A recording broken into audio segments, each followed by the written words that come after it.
Renascença. Porto Covo, São Torpes, Mil Fontes. 105.8. Muito bom dia, bom fim de semana, e porque hoje é sexta-feira, é dia de Visto de Fora. Em estúdio, dois jornalistas há muitos anos a viver e a trabalhar em Portugal, a Begonha Inigas e o Olivier Bonamici. E como sempre, para moderar esta conversa que é sempre espetacular, o jornalista Miguel Coelho. Bom dia a todos. Olá Paulino, olá, bom dia, bem-vindos ao Visto de Fora. Begonha, Olivier. O Olivier esteve para vir de cor-de-rosa, pelo que sei, e justificava-se, Olivier, em homenagem à pedalada de João Almeida. Sim, olha, é um pequeno misto de sentimentos, não é? Porque é uma pequena parte de tristeza. Eu pensava, sonhava que isto pudesse... Que a Rosa ia até Milão. Até domingo. Portanto, em princípio, ele não vai ganhar a volta à Itália. Algo que eu suspeitava, também verdade seja dita, mas o sonho estava lá. E ao mesmo tempo tristeza, e ao mesmo tempo alegria, porque foram 15 dias de loucura. Portugal encontrou um novo herói ao nível do desporto.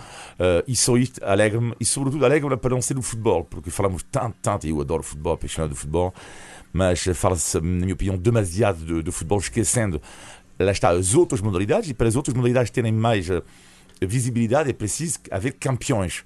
Isto é super importante. E João Almeida, pelo menos, lá está, eu diria um pouco na onda de Rosa Mota, de Carlos Lopes, que deram gosto aos portugueses pelo atletismo, e João Almeida aparece e os portugueses têm a certeza absoluta, e vimos as audiências, lá está, o gosto pelo ciclismo está a aumentar em Portugal. Sim, nós no passado tivemos grandes nomes no ciclismo, não é? Convém lembrar, apesar de tudo, a questão, Begonha, é de saber se será ou não um fenómeno passageiro, ou se este exemplo de João Almeida, de descentralização ao nível do desporto num país tão monopolizado de facto pelo futebol, veio para ficar.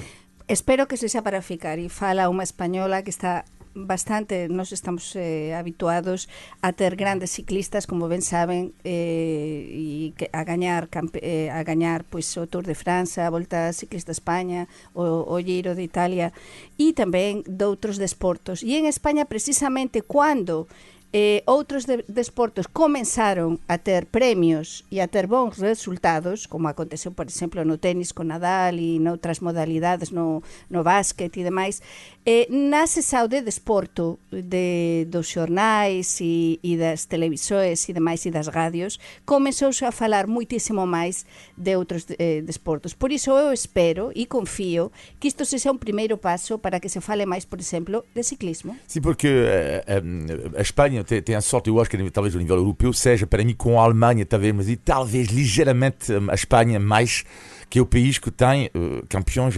É uma loucura. Mais eclético. Não, mas é uma loucura. Tipo, Nadal no ténis, contador Indurain na bicicleta. Nadal no ténis, Indurain, contador na bicicleta. A seleção espanhola do futebol, o Barcelona, Real Madrid no futebol, Alonso na Fórmula 1, basquetebol, Gasol. É uma loucura. Portanto, agora, é evidente que quando tens este tipo de campeões, depois o interesse pelo desporto aumente. E espero que possamos ter isto aqui também um dia. Sim, eu espero que sim, que a cor de rosa tenha vindo para ficar. Bom, mas vamos avançar para os temas europeus. Lembro que o Visto de Fora é uma parceria da Renascença com a Euronet, a rede europeia de rádios. Euronet Plus. Estivemos de camisola rosa, mas a verdade é que no que toca à pandemia na Europa, as nuvens são negras. Temos tido recordes sucessivos de casos diários em praticamente todos os países, a obrigar já em muitos pontos ao início de novos confinamentos. Como é que avalias, Begonha, a forma como a situação está a evoluir e a resposta que está a ser dada nos diferentes países? Estou mesmo, non sei como definir. Acho que estamos todos nun momento, estamos preocupados, confusos. Os gobernos non están a conseguir controlar, non a neste momento na Europa, ningún goberno, se olhamos para a Europa neste momento, no instante, non há un só goberno que estese a controlar a pandemia. Está totalmente descontrolada. Os vários países foram surpreendidos na Europa, sobretudo pela velocidade desta segunda vaga. Ontem, por exemplo, quando se anunciaran, coñecemos os dados que todos recebemos do boletín diario da Direção Xeral de Saúde de Portugal, de 3.270 positivos nun día. Cando ligo a Madrid, a miña radio, a cadena COPE, disme o director da información: mas Begoña, é que está a acontecer en todos os países igual? Estou a receber de França, da Alemanha, estás a ver como que está todo na Italia.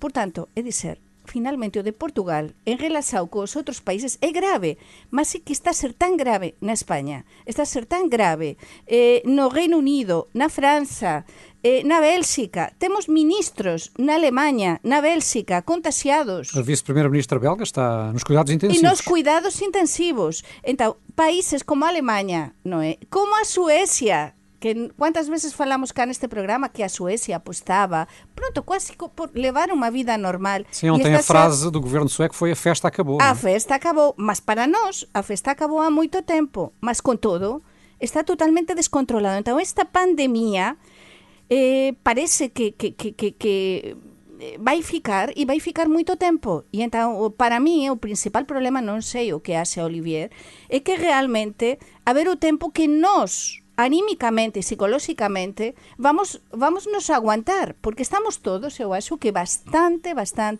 neste momento, muito em baixo. Não? Olivier. Sim, a Irlanda foi o primeiro país na Europa a reconfinar. Eu não estou a ver outra solução a médio prazo, não é? Eu não tenho uma bola de cristal, mas eu acho que isso vai acontecer. Sim. Aliás, ontem o primeiro-ministro francês, pela primeira vez, como sabem, em França, o recolher obrigatório, não é? Que foi alargado agora a mais cidades, diz respeito ao recolher a 2/3 das pessoas, que têm que ficar em casa às 9 da noite até mais de 40 milhões de pessoas. Exato, 2/3 das pessoas, dos franceses, das 9 da noite até 6 da manhã, mas o primeiro-ministro francês, pela primeira vez, vem dizer ontem, se isto continuar assim, pronto. E se isto continuar assim, sabemos o que é que vai acontecer, o que é que há depois do recolher obrigatório. É o confinamento. A Bélgica também deixou isto no ar, não é?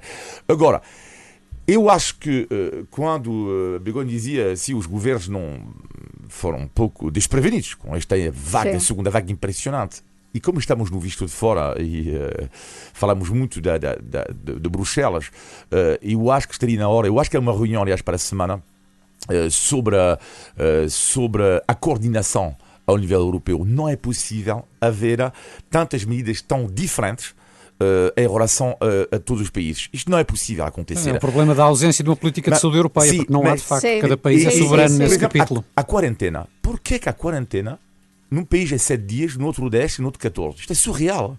É surreal. E depois, alguns países que dão algumas lições de moral aos países do Sul, aconteceu que o Centro Europeu de Prevenção das Doenças está a fazer um mapa das regiões e tudo isso. E normalmente é quinta-feira, que eles fazem este mapa.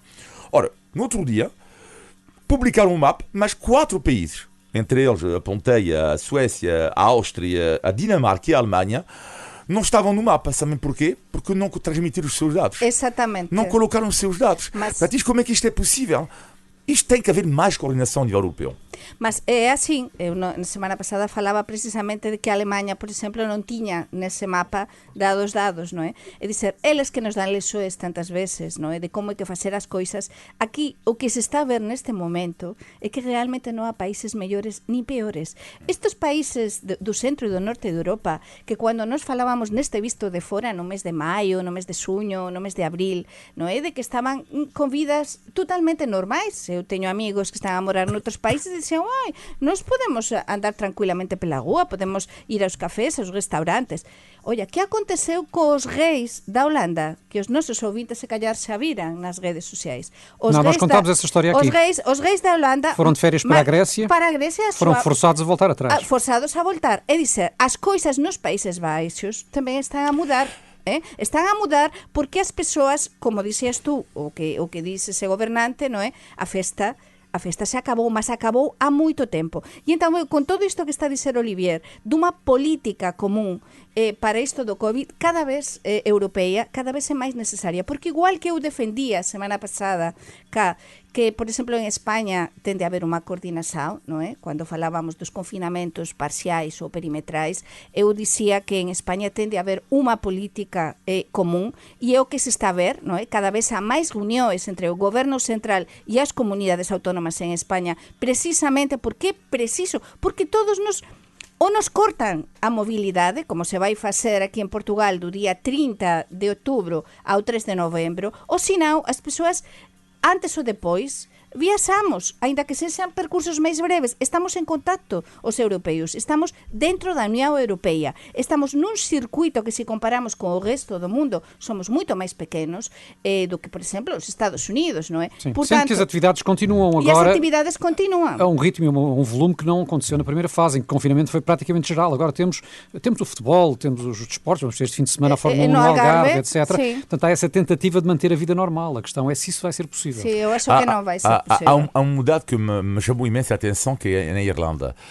E que isto mostra para mim, o exemplo irlandês mostra o que é que a vergonha, na minha opinião, que acontece na Europa, em quase todos os países. Não estou a ver um país que sabe fazer isso, talvez a Alemanha. A Alemanha sabe em relação a isso, mas a Alemanha é uma exceção neste aspecto que eu vou dizer agora. Há um número, que são os números das camas em cuidados intensivos. Eu pensei assim, isto não é possível. A Irlanda tem 4,7 milhões de habitantes, tem 300 camas. Não, mas espera aí. 300 camas para 4,7 milhões de habitantes. Estamos na Europa, o mesmo acontece em Espanha, em França, na Itália, em Portugal. Sim. Como é que isto é possível? Mas como é que isto é possível para tantos milhões de habitantes? Isto não sabiam antes que um dia podia haver eventualmente uma epidemia. A Alemanha tem mais camas. A Alemanha tem mais camas. Para esta segunda fase ter previsto a abertura de mais camas. Que em Espanha, por exemplo, sí que foi o único exemplo na Europa e que se debe de facer, e por iso estamos prontos para iso. Espero que non cheguemos o dos hospitais de campaña, porque quando sim, mas cá também, mas os hospitais funcionaram, hospitais de IFEMA, porque foi a pior situação europeia, a de Espanha. E então teve-se precisamente de cá aumentar tivemos hospitais montados que felizmente não foi necessário usar. Mas demonstrou-se que é possível e que podemos fazer. Esperemos que não chegue o momento. Não, e há um dado que é completamente alarmante, é que há zonas da Europa, como Espanha, onde a taxa de positividade, ou seja, o número de testes positivos em cada 100 pessoas é de 20, chega aos 20%. Na Rioja, por exemplo, a miña terra, non é? Teño misturas, saben, da Rioja e da Galiza, e estáse a testar masivamente as persoas e está a dar isto. Mas tamén vou dizer cá unha coisa que a mí dame unha certa esperanza respecto a este povo, este país que tanto quero. E é que estaba a ver os dados, por exemplo, de España. Ontem en España desgraciadamente por COVID 150 e tal persoas. En Portugal morreran 15 ou 16. Sim. Então eu estive a fazer com o meu filho mais velho o cálculo, não é? Para ver mais ou menos... Multiplicas por 6, dá 90. Exatamente. E então, em Portugal continua a ser a letalidade bastante máis baixa, por exemplo, do que na Itália e do que na Espanha. E non sei na França non controlo tanto, mas está a ser bastante é bom não embandeirar em arco em relação a esses números, porque a evolução de facto é imprevisível. Mas na primeira vaga foi em Portugal muito menor, e porque em Espanha a letalidade, o problema em Espanha é que continua a ser muito grande. Muito bem, já vamos voltar a falar da questão da pandemia, em concreto sobre a situação em Portugal. Eu gostava de ouvi-los também sobre um outro tema que na Europa fez notícia nos últimos dias, em concreto em França. A semana ficou marcada pelo caso do professor decapitado por um jovem jihadista, o professor Samuel Paty, que tinha mostrado numa aula caricaturas de Maomé e acabou por ser assassinado. Um caso, Olivier, que fez regressar o fantasma do terrorismo à França. Esta manhã estava a tomar banho e a ouvir a rádio e estava a ouvir uma deputada francesa e estava a ouvi-la dizer, mas espera aí, mas vivemos no século XXI em França, país europeu, democrata, e um professor foi decapitado. Isto é um dos momentos mais marcantes da sociedade francesa, pode-vos dizer, dos últimos anos. Vai haver um antes e um depois, porque a liberdade de expressão, eu estava a falar sobre a liberdade de expressão. Outra coisa é um pai reclamar, dizer que discorda, não sei o quê.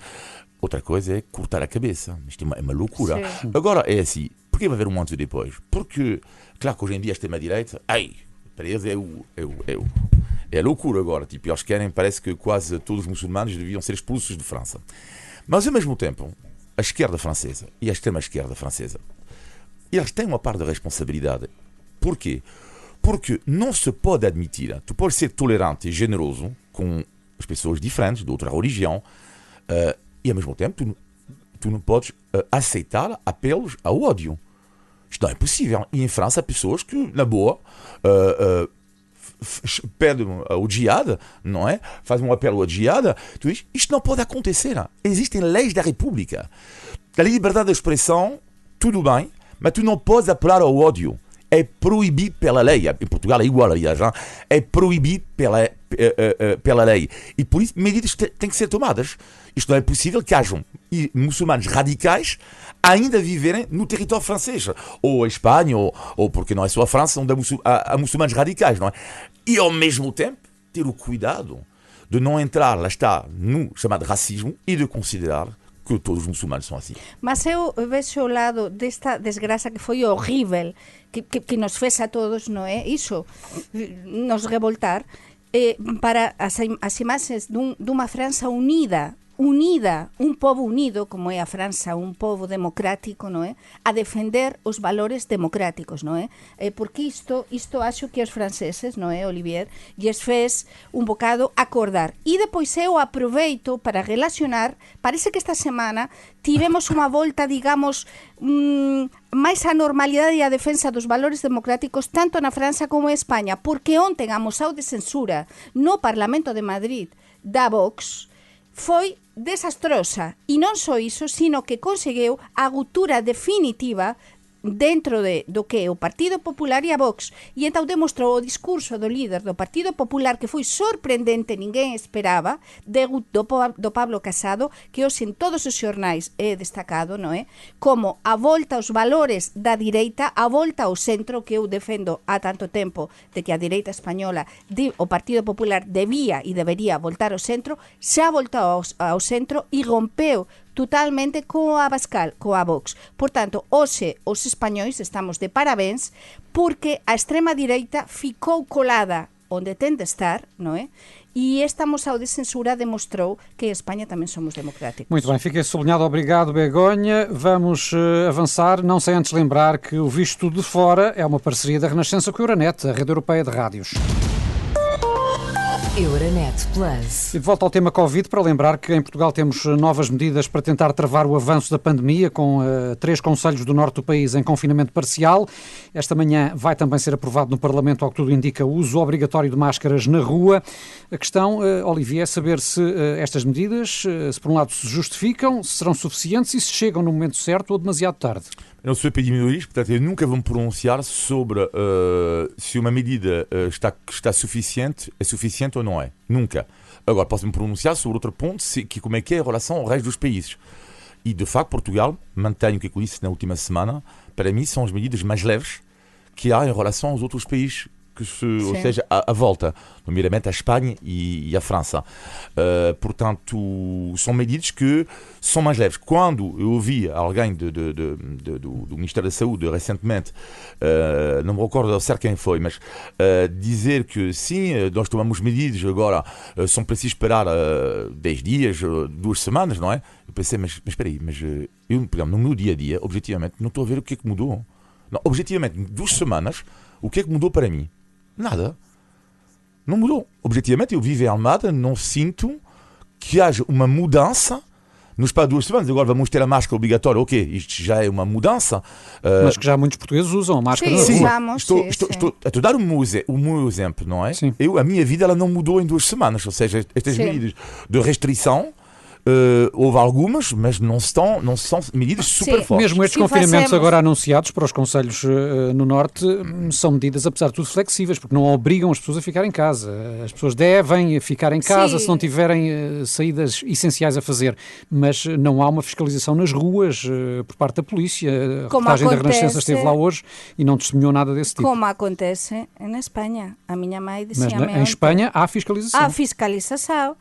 Nas ruas, olha, eu tenho uma amiga que tem um restaurante em Santiago de Compostela e está totalmente de rastros, porque, por exemplo, estou a ver, para que entendam os nosos ouvintes, na Galiza, por exemplo, non se poden xuntar da mesma familia máis de 5 persoas nunha casa, é dizer, se non conviven.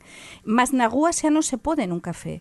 Non se serve nada de comida ni de bebida dentro dos cafés e restaurantes nas esplanadas, con o frío que está en Santiago. é dizer, é tudo, e está-se a discutir entre as comunidades autónomas o recolher obrigatório, é dizer, em toda a Espanha. É verdade mas que para a além mim... disso, a polícia nestes confinamentos perimetrais, como se chama em Espanha, fiscaliza-se a circulação automóvel. O que vos explicava em Madrid, em Barcelona, em Santiago de Compostela, que xa se saben os apartamentos onde se celebran as festas as festas estas de tal, sim, que foran detidos. Mas para mí... que chamar confinamentos a isto que ontem foi anunciado em Portugal é capaz de ser exagerado. Mas parece que para mí isto, neste visto de fora, con a nosa visao de correspondentes, realmente é un bocado sorprendente que, por un lado, o primeiro ministro quisese, non é, impor como obrigatorio de aplicación de telemóvel, que finalmente recuou, por sorte, e depois todo isto non é con tanta teimosía de non esperar a que o Parlamento aprobe, ou esperar 10 días, ou esperar, cando no resto da Europa realmente as medidas, como dixía Olivier, son moito máis restrictivas e nos temos de habituar, e eu estou convencida que antes ou depois vamos ter de voltar para trás. Mas falando de Portugal, o que é que anotei nas últimas declarações de Marcelo Rebelo de Sousa é que, e há pouco eu falava do primeiro-ministro francês, que deixou entender que podia haver um confinamento.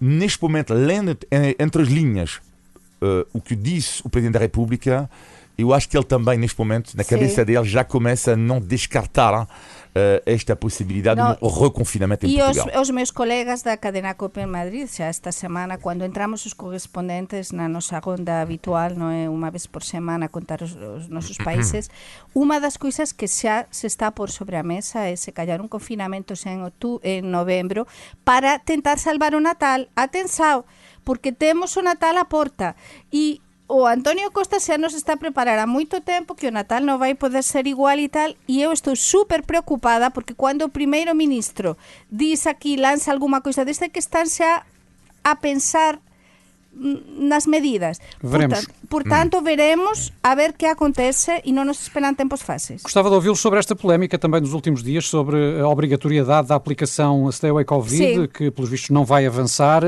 Sorte que não seria uma medida aceitável em nome da saúde pública ou não, Olivier? A obrigatoriedade é sempre complicado, porque estamos a viver numa fase também nas nossas vidas em que parece que todos os governos e algumas empresas querem controlar, querem nos controlar. Eu acho que devia haver, sobretudo, um trabalho pedagógico para dizer que é super importante em vez de impor aos cidadãos.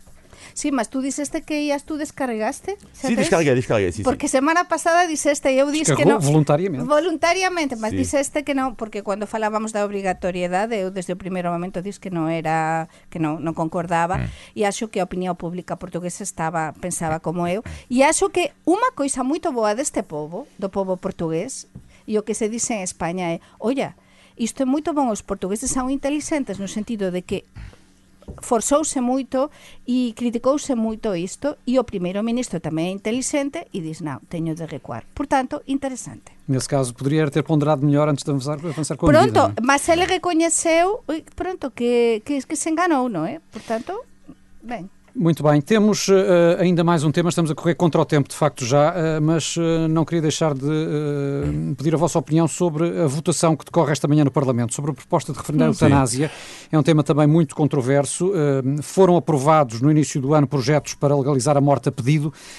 Agora, com a base de uma iniciativa popular, o Parlamento vai votar esta proposta de realização de um referendo. Seria justificável um referendo neste caso ou não, Olivier? Bem, o que é que eu acho é que cada as pessoas que são a favor ou que são contra, fazem, não gosto da palavra julgado, mas a estratégia, é isso que eu estava a procurar, a estratégia certa. Os dois campos. Porquê?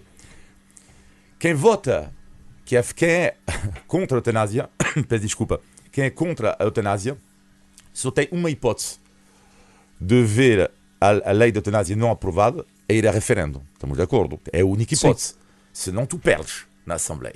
E do outro lado, as pessoas que são a favor da eutanásia só têm uma hipótese, na minha opinião, para eles ganharem, é não haver referendo. Portanto, cada um está com uma estratégia que é evidente. Para a eutanásia não passar, tem que haver referendo. É a única hipótese. Mas do outro lado, as pessoas que estão a favor têm, E isso que estão a fazer, a evitar a qualquer custo que haja um referendo, porque se há um referendo, eu acho que não, a eutanásia é capaz de ganhar. É um tema fraturante. É um tema que divide a sociedade e divide as sociedades de todos os países. Non é un tema fácil, e eu acho que aquí unha coisa que non gosto é que este debate misturouse con outras moitas coisas. É dizer, isto foi unha iniciativa de 100.000 persoas que voluntariamente con asignaturas levaron isto ao Parlamento, e o Parlamento portugués viuse obrigado a debatir isto e a votar o referendo, non é?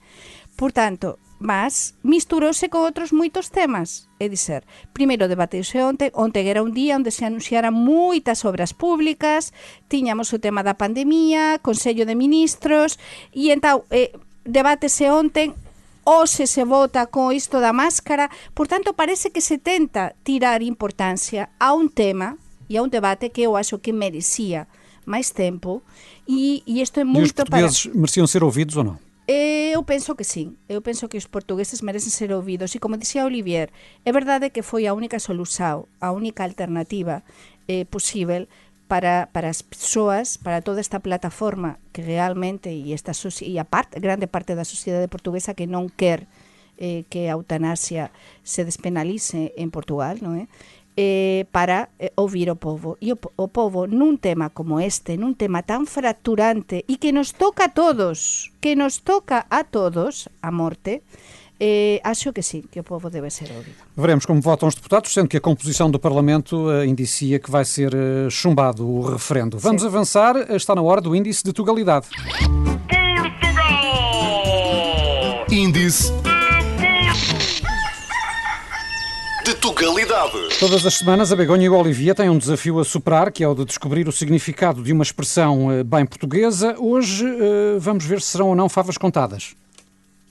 Favas contadas, sí, teño favas contadas. Habas contadas, teño tres coisas, non é? Teño isto xa está... Não. Não? Não é isso, nada disso. Não é, Olivier, então o quê? Não, peraí, agora tive um buraco de memória, mas juro, tenho certeza que favas tem os dias... As favas, os dias contados. Não. Não. Parece que o relógio está a contar. Ai, que nos acontece? Ultimamente temos estamos muito... arranjar aqui uma corneta. Eu sei desta. Deve ser o confinamento, deve ser o Covid, deve ser que não... Não é. Quando se diz que algo são favas contadas... Favas contadas é que é isso em concreto, que favas contadas tenho isto para... Não. Tenho isto para repartir. É mais ou menos. Não é bem destino traçado, mas é um resultado à partida que a gente sabe que vai acontecer. Por exemplo, dá um exemplo concreto. Há 4 anos é ao contrário. Hillary Clinton pensou que as eleições americanas, a vitória, eram favas contadas. Que era fácil. Que é fácil. O que é fácil. Há de ter dado como garantido à partida. Mais ou menos estivemos perto. Muito perto. Enfim. Resta saber porque a palavra fava. Não acertaram, mas também não falharam. Pronto, deixa lá. Obrigadinho. Índice de Tugalidade. Eu sei que são capazes de grande poder de síntese e, portanto, isso também é o desafio que lhes coloco agora, porque temos ainda o positivo e o negativo da semana. Begonha, vamos ao negativo. Pois o negativo eu vou tentar aliserar, porque con tanto drama e tantas noticias negativas, olla, é algo que a mí me continúa a sorprender moito cando eu vou a unha loxa en Portugal, por exemplo, a comprar o pão, ao supermercado, a un café, por exemplo, eu non costumo beber o café con un boliño, non é? Entón, peso o café xeio, e díseme, eso... Vou comprar o pau, e a verdade é que tamén non comemos moito pau. Non comemos moito pau en casa, é dizer, comemos normal, non é como outras persoas que compran moitísimas boliñas. Eso... Vem cá aborrecer-me só por isto. Sí, por exemplo, vas a un restaurante, ou por exemplo, pedes unha imperial, e eso... Pronto, ficas así como olla. Mas é un hábito, é verdade que un costume portugués, que é unha maneira, non é, de explicar, de se comunicar. É uma imperial, desculpa lá, mas é só. Sí, mas eu sempre digo, e non vem acompañada de tremosos? Isso, nem sempre. Olivier, o negativo. Não anda muito longe, curiosamente. Não me digas. Tremosos, cerveja, o que é que esperamos? Há uma coisa que eu acho ótima em Portugal, que é o respeito, de uma forma geral, das filhas de espera. Algo que, por exemplo, em França não existe. Em França não há filhos de espera, sabe? Lá em Portugal está muito claro. Cheguei primeiro, depois está em segundo. Então, como é em França? Numa loja. É a bruta. Não é mais ou menos isto. Não estou a falar sério. Sim, não. Quando tu entras numa loja, assim, não há filas, tipo, não sei o que mais. Não há, no autocarro. É a lei do mais forte. Não, é um pouco assim, infelizmente. Mas, no entanto, as filas de espera aqui, eu gosto, respeito, isto é ótimo. Mas é uma coisa que não suportam, que é, portanto, como a fila de espera é levada a sério aqui, é o histerismo de algumas pessoas. E no supermercado, digo-te uma coisa, no supermercado, no outro dia, estava eu no primeiro, não é? Atrás de mim uma segunda pessoa e atrás uma terceira. Só que a segunda pessoa foi buscar uma coisa, mostarda, uma coisa assim. E a terceira pessoa, que era uma senhora de 60 anos, não tinha visto que havia uma pessoa à frente dela e coloca-se atrás de mim. Não tinha visto.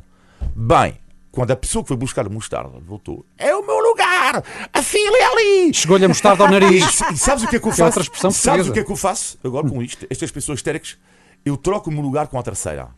A segunda não pode dizer nada. E foi isso que eu fiz. Diz-me, senhora, eu troco. Ou seja, eu estou em primeiro. A pessoa em segunda. A pessoa em segundo, mal educado com a terceira. Então, claro, o que é que eu faço? Peço a pessoa terceira, faz favor, o meu lugar, eu vou ficar na terceira. Paciência a francês. Bem, vamos aos positivos. O mellor da Begoña. semana estou a dar moitos paseos higiénicos, non é? Non se pode dar grandes paseos, mas continuo a andar moito e o ben que está a ficar o meu bairro, Campo de Urique. Cando eu cheguei a Portugal, ou cheguei a Campo de Urique há 16 anos, 16 e tal, o bairro de Campo de Urique era un bairro un bocado de modé, non é? Agora apañou unha forza a cuantidade de casas xiras que están a ser arransadas, a quantidade de cafés, a quantidade de restaurantes, de losas xiras. A Begoña aqui a contribuir para a valorização de Campo de Urique ainda mais. Maravilhoso muito para bem. viver. Olivier, um minuto. Eu não vou falar da Almada, mas porque eu podia falar da Fala Almada. sempre Tem de belas Almada. vistas, sabemos que tem belas vistas. Magnífica, cada vez melhor. A Margem Sul, cada vez melhor. É uma mentalidade, Margem Sul, um dia explico-te. O meu positivo da semana, olha, no outro dia estava na Renascença, de manhã, super cedo, lá com o Miguel, de manhã, às 6 e tal da manhã, está a ver? As nossas caras, não é? Quem trabalha cedo é assim. Sim, e estava a observar um exército na Renascença. E o exército, o que é, eu queria homenagear estas pessoas aqui, muito mais, já eram importantes da pandemia, mas são pessoas que eu chamo o exército da limpeza, que são pessoas que limpam as nossas empresas, não é? E chegam de manhã no anonimato total, às 6 da manhã, e vão-se embora no anonimato total, por volta das 9 da manhã. E estou a observar uma mulher limpeza assim, a olhar, a limpar tudo, não sei o que mais, achei isto de uma classe, ao mesmo tempo de uma dureza, porque às vezes está uma mulher a dizer que vai da tua casa, tu dizes, olá, tu vais falar. Pessoalmente, às vezes estas pessoas nem têm direito a um bom dia, uma boa tarde. Fica o elogio. E queria homenagear este exército. Às pessoas anónimas, mas também fazem parte da nossa equipa. Obrigado, Olivier, Begoña. Muito obrigado. Voltamos para a semana, na próxima sexta-feira, novo Visto de Fora. Olivier, Begoña, bom fim de semana. Um abraço. Pegue no telemóvel e descarrega a aplicação da Renascença. Agora estamos consigo em todo lado.